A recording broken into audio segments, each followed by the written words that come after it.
皆さんこんにちは。今日も京都で出前を食べます。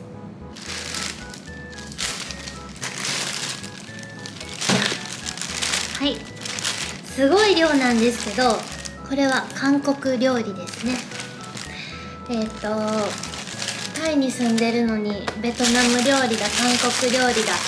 大概にせよと思われるかもしれませんが、この量がね、キャンペーンしてたの。キャンペーンうわ、ドリンクもついてる。水かなこれは。見えるかな、鳥トッポギみたいなチゲで、これがご飯で、ドリンクもついて、あと何これあれ、あ、串や小さいお箸かと思った。2本ついてるから。はい、この串これか、鳥やね。はい、フライドチキンを食べる串が2本ついてて、なんと、だいたい500バーツのところがキャンペーン中で250バーツ半額になってました。これだけでね、1000円ですね。はい、普通は2000円。高っ。普通高っ。すごい量なので。はい。で、タイ料理は普段めっちゃ食べてるんですけど、もう普段食べ過ぎて逆に動画にしてないという感じでありますので、今後動画気が向いたら撮れたらなと思います。はい、これはね、水やけどちょっとこれは今飲まずに美味しいやつ作ってこよう。はい、シンハービールのところから出てる、炭酸水これはね10バーツぐらいで売ってるので、なぜか瓶で売ってるのでそれをよく飲みます。そして韓国ドラマによく出てくるというビタミン剤、これがうまいんだ。ここに入れて炭酸で割るのが美味しい。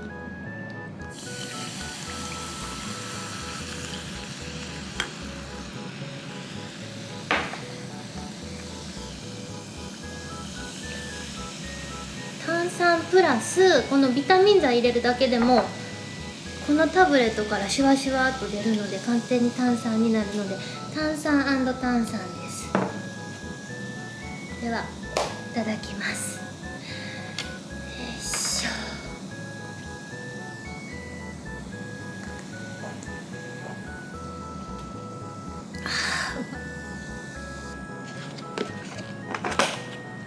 ご飯になんかね、ごま油とごまが入ってるご飯や。美味しいやつ。それに大量の韓国海苔、ほんまに大量やな。これをのせまして、うわこぼれた。じゃあ、とびことたくあん、これもボソたくあんってさ、着色料せんでいいのになって思うんですけど、たくあんの黄色って誰か求めてんのかな。じゃーん、これがご飯です。うわー、美味しそう。お肉たっぷり、見えへんか、限界ギリギリ。美味しそう。ちょっとピリ辛チキンいただきます。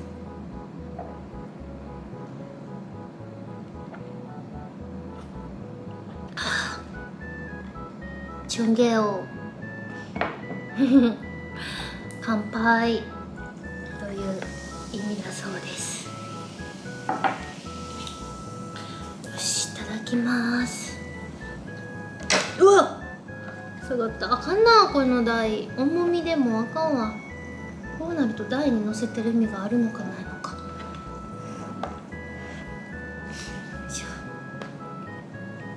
いただきます。うわー、豚肉。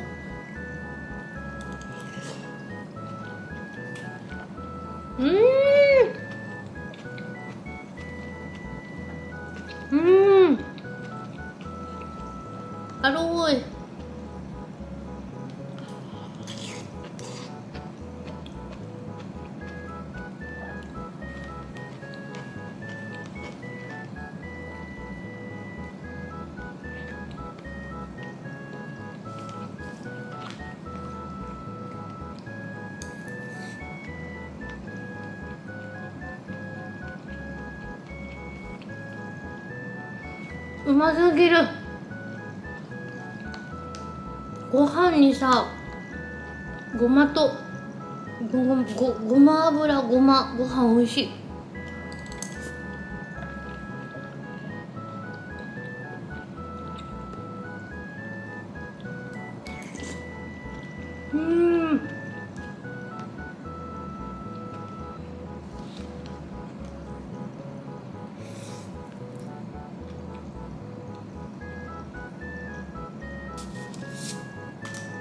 タイはね、生ものが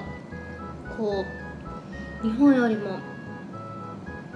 暑い国なので、食べる時は勇気を持って食べないといけないのであんまり食べてないんですけど、そのせいかやっぱ生もの食べたい欲がどんどん増してきて、 TikTok とかで流れてくる生エビの甲羅を、頭をこう剥いて、こう内臓をチュルッと食べて、でその後身をガッて食べる、結構中国の人の動画が多いんかな、っ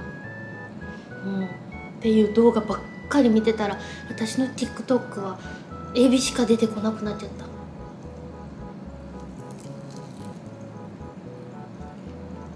寒いの嫌いなんで、その点ではタイはすごいいいんですけど、生ものをガツガツ一年中食べれるっていうのは難しいので、スシローとかあるんでね、スシローいたらもうなんぼでも食べれるんですけど、ちょっとお高いのでそんなに我が家は行ってないです。月一の楽しみにしてる。今のとこそれぐらいかな。日本がこうホームシックになる瞬間、この夏に日本に一時帰国する予定なんですけど、そしたらもうね、リア君はあのラーメン屋行って、あのラーメン屋行って、あのラーメン屋行ってっていう、もう日本にしかないラーメン屋さんのリストを頭の中でシミュレーションして楽しみにしてました。私もやっぱ生ものかな、できるだけ生魚を摂取して帰りたいなと思います。あることはあるんですよ、生魚、生エビのねサラダとか有名なんでね、そういうのは食べてるんですけど、しょっちゅうは食べてないかな。この前牡蠣に当たっちゃってね、牡蠣は鮮度関係なくノロイウイルスなんで当たる時は当たるんですけど、夫婦同時に食べちゃって、あれはあかんかったな。当たるリスクがあるものは、日本でも牡蠣はね当たる時は当たるんですよ、鮮度関係なく。だからそういうリスクがある時はどうしても食べたかったらもう夫婦別の日に食べると、そういうことをすればよかったんですけど、もうたまらなく美味しそうやったんで夫婦同時に行ってしまって、同時に寝込んでしまって、トニーに迷惑をかけました。それぐらいかな今のところ。友達とは普通に LINE 通話とか無料でできたりするので、全然日本と変わらない感覚で話してたりするし、でこっちも徐々にね、なんかお友達ができてきまして、トニーも友達できたし、リア君もできたし、私もできたしっていう感じで、ちょっとずつつながりをこう血に根を張るような、なんかそんな感じになってきたような気がします。やっぱり幼稚園始まったりするとママ友とかそういう横のつながりもできるし、誘ってもらってようやくできたんですけど私は自分からは絶対いけないタイプなので、運よく誘ってもらって、ランチなど楽しめるようになりました。であとはそうだね、トニーが一番やっぱりね、ちっちゃい子って本当にもうすぐに一瞬で友達ができるので、もうめちゃくちゃ楽しそうですね。それが本当に良かったです。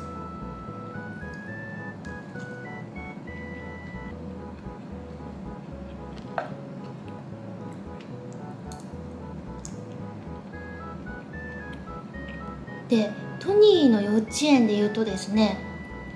この前ママ友と話してたんですけど、トニーが行ってるところはインターではないんですけど、英語が結構中心な言葉のような、幼稚園なんですね。なので日本人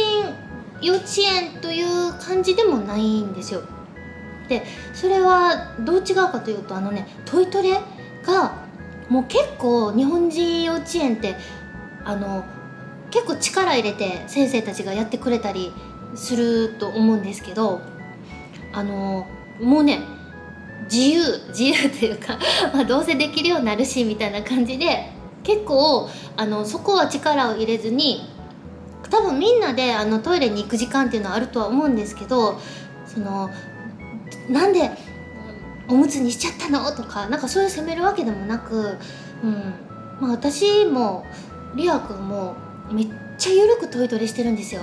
でトニーが今3456、3歳と4ヶ月で、トイレに連れて行ったらするんですけど、ちょっと食べてる時にすいません、私が食べてる時ですけど、トイレの話すいません。トイレに連れて行ったら全然できるんですけど、もう集中して遊んでる時とかテレビを見てる時とかはもうね、多分そっちがねやりたいが勝っちゃって、おしっこしたいけどまあいいやおむつにしちゃえみたいな、おむつにするのが楽やからそうしてるような、なんかそういう感じかなっていう、印象です。なのでママ行くから一緒に行こうよとか誘ったりしたら行くって言ってするんですけど、だからまだまだ全然おむつにすることも多いですね。なので、幼稚園にはパンツも持って行って一応それを履かしてもらったりはしてるそうなんですけど、日本よりかはそこら辺は緩い感じだそうです。で聞いたらなんかインターの方はトイトレはそれほど力を入れないとこが多いよと聞いたので、そうなのかなと思って、どうせできるようになると思うんでね、周りがねみんなパンツ履き出したら自分もパンツで生活したいってなると思うし、そうなったらトイレでしないとねパンツはびちょびちょになっちゃうし、で恥ずかしいっていう感じも徐々に出てくるんじゃないかなと思います。出てくるでしょう。で恥ずかしいと思う話で言うと、この前寝かしつけする時に私が寝かしつけしてたんですけど、パパおやすみって言ったんです。パパとママを言い間違えたんですね。であれパパじゃなくてママだよって言ったら、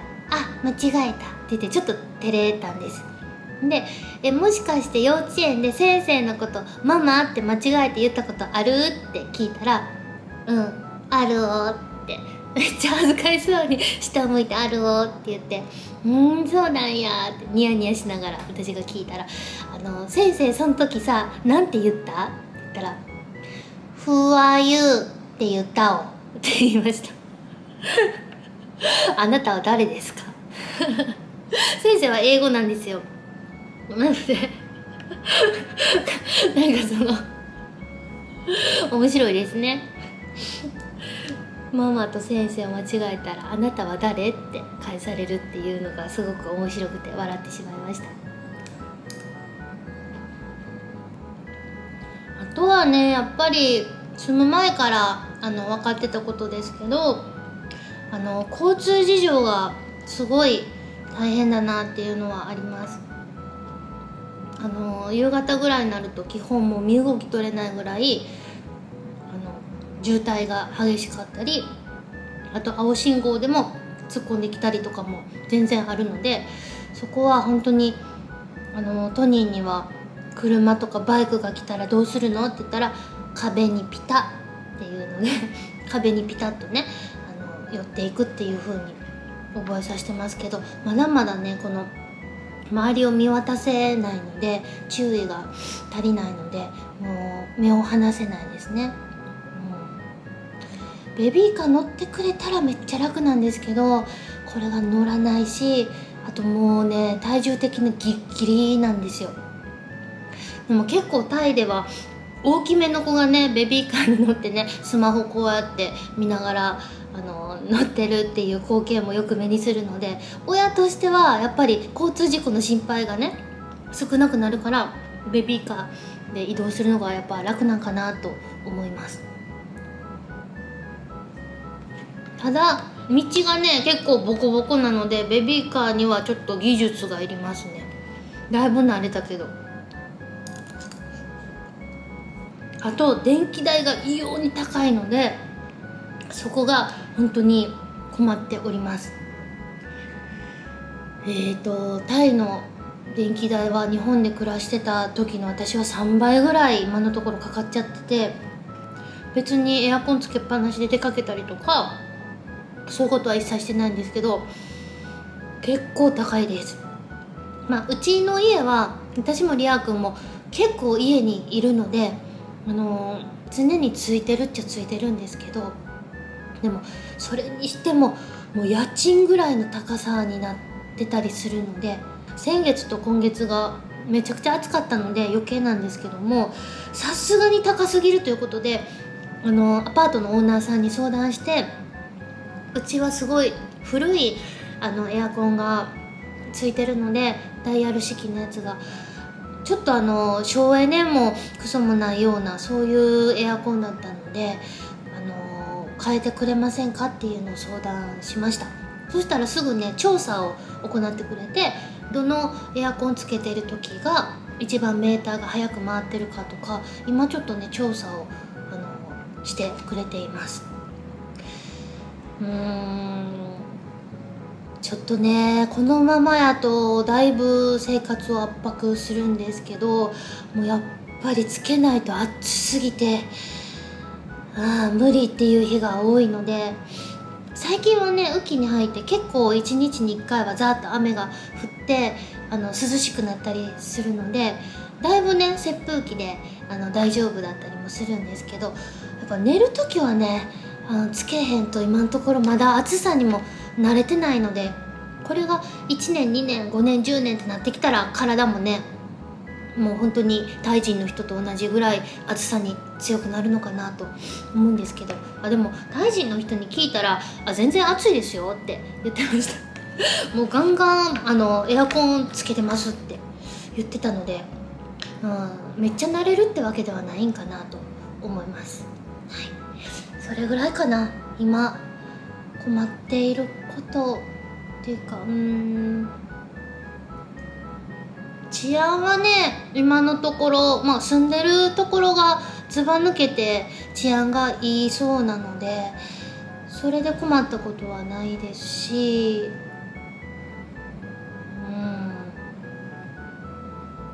虫かヤモリイモリ出たそうです。私は確認してないんですけど、リア君がこれぐらいのイモリの赤ちゃんを何回か家で見たらしくて、新しいペットが増えました。トニーがねパジャマスクの月光っていうヤモリをモチーフとしたヒーローが大好きなので、多分見つけたら喜ぶんじゃないかなと思います動物園でもねイグアナ見てちょっと楽しそうだったので。あとはゴキブリはまだ今のところ出てないかな。もう毎日ゴミ捨てできるので、もう今日出た生ゴミをすぐにマンションの外に捨てることができるので、それでだいぶ対策にはなっています。あとは、場所によるけど暑い時は下水のねマンホールみたいななんか網のところから下が水流れてるのが見えたりする場所が結構あるんですけど、そっからねちょっと汚水の臭い匂いが上がってきたりとかいうのは一瞬ありますね。うくさっていう、なんか屋台の人がそこに流したりってするのが残飯というか汚れた水を流すっていうのがなんか問題になってるとは聞いたことがあって、このままやったら屋台がなくなっていくというか、その勝手にねやってるところもたくさんあるらしいので、そういう人たちがきちんと許された場所でやると、そういう方向に行ってるとニュースで見た人の話を聞きましたあとは思ったより生活費が全然安くないですね。バンコクはスーパーも野菜の値段もめっちゃ高いなと思うし、スーパーによるんですよ。高いスーパーともうリーズナブルなスーパーとあるんですけど、そのもっと安いんやと思ってたっていうところが全然そうじゃなくて、安くて日本と同じぐらいの値段で野菜が売られてたりします。市場でねキロいくらっていうのはさすがに安いんですけど、スーパーでいうとそんなに違いがないし、むしろちょっと高いぐらいかなと感じております。あとはでも子供に優しい国やと思うんで、キッズ系は安い気がします。結構キッズルームの値段とかも、あとなんかプレイランドとか、あとこの前行った動物園とかも、140センチまで無料って書いてたな。140センチって結構ですけど、それぐらいまで無料とか、映画館も場所によったら安くて、朝この前リトルマーメイド見に行った時はいくらやったかな、500円ぐらいで見れたような気がする。なんかすごい高級なショッピングモールの中に入ってるやつやったらちょっと高いんですけど、そうですね、そういうほんまにちょっと老舗の映画館みたいなところでも最新のスクリーンと最新作をやってたりするので、でも英語ですけど、リトルマーメイドは前日にディズニープラス入ってるので、ディズニーでちゃんと日本語のアリエルのセリフをこう覚えてで行きましたそしたら歌もね全部一緒やったので、あとなんか描かれてない部分とかはあるんですよ、実写の部分は。だからそこら辺はね脳内補完変換しなダメなんですけど、でも大体その流れは分かってるのであんまり苦じゃなかったですね。しかもねリア君と2人でいて貸し切りやったんでね、すごかったです。なんかコメントでもあったんですけど、タイに来てからさきちゃんの顔がなんかより柔らかくなったねとか結構言ってくれることがあって、なんかそうなのかもしれへんなと思いますこんなにねなんかねゆったりと時がゆったりではないか、育児してるのは日本も一緒なので、そういう面では出かけたりするとね大変ではあるんですけど、気持ち的に根本の気持ちがめっちゃなんか余裕ができたというか、そう物価も特に安くないんですけど、だから金銭的な面で余裕ができたっていうわけじゃないのに気持ちが余裕なんやろな、賞レースに出なくてよくなったから誰かと競争するということがなくなったからかな。でも日本にいてもそうですね、産休入って出産して、でコロナ禍入って、そこから私は舞台に全然立たなくなって賞レースとかも受けたりしなくなってっていう感じだったんですけど、でも日本にいたらやっぱなんやろな、現役で頑張ってた時に比べて私こんな感じでいいんかなとかちょっと思う時はあったんですよ。でも育児優先させたいっていうのは結構昔からあったので、もう子供との貴重な時間をできるだけ多く一緒にいたいっていう思いは産む前からあったので、それをね相談乗ってくれたもう吉本にもすごく感謝してて、自分のペースでゆるく日本でもやらしてもらってたんですけど、でもやっぱり近くで頑張ってる人の姿を目にするとこんな感じでいいんかなとかなんかね自分の中でいろんな矛盾というか、なんかそういう気持ちもあったりとかで、舞台に立ったら立ったで楽しいんでね、やっぱ私この仕事好きやなって思うこともたくさんあって、だからもっとバリバリやりたいって思うけど、やっぱりその育児もあるしとか、なんかそこでガッとスイッチが入らなかったりとかもあって、でもタイに来て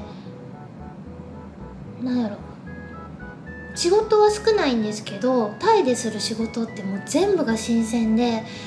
なんかすごい新しいことを始めてるような感じで、もうちょっとしたこと YouTube の動画撮影だけでもそうなんですけど、なんか外で撮ったりとかするだけでめっちゃ楽しくて、多分そういうことなのかなと思います。この気持ちの穏やかな気持ちの正体は。なんか今まで自分が頑張ってた場所から離れて新しい環境で自分の好きなことをしていくっていうのがすごく幸せなことなのかなと思っています。多分日本でバリバリお笑いをやっている人からしたらなんかもうリタイアしちゃったねっていう感じなのかもしれないんですけど、でもね、タイに移住する時にある程度お世話になった方にね連絡させてもらったんですけど、みんなすごくねいいことだねって、めっちゃいいやんってすごい言ってくれて、不安もたくさんあると思うけど応援してるねってね、めっちゃ前向きな言葉をかけてくれてすっごく嬉しくって、で今すごく楽しく生活しているので、いつまでねタイにいるかわかんないんですけど、自分の親とか、リア君の親とかね、親戚になんかちょっと入院したとかね、なんかそういうことがあって帰国するっていうパターンもあるでしょうし、トニーの小学校をどうするか問題もありますしっていう感じなんですけど、とりあえずトニーの幼稚園は3年間あるので、今の幼稚園すごく気に入っているので、一応最初は1年頑張ってみようっていうところから、今は3年いけたらいいかなぐらいの感じで思っております。その後はまた考えますって言って1年で帰るかもしれないし、半年で帰るかもしれないし何が起こるかわからないし、こっちはね保険が社会保険っていうか国保がないので、そういう負担がね民間の保険に入ったりしないといけなくて、それに入ってないともうすっごい額を請求されたりするので、すごい大きな病気になったら日本で住民票を置いて日本で治療する方が良かったりもするかもしれないので、それはその時考えるということで、今はゆったりと楽しく過ごしております。はい、まだ食べるんですけど長々話したので、動画はこの辺で終わりにします。ではさよなら。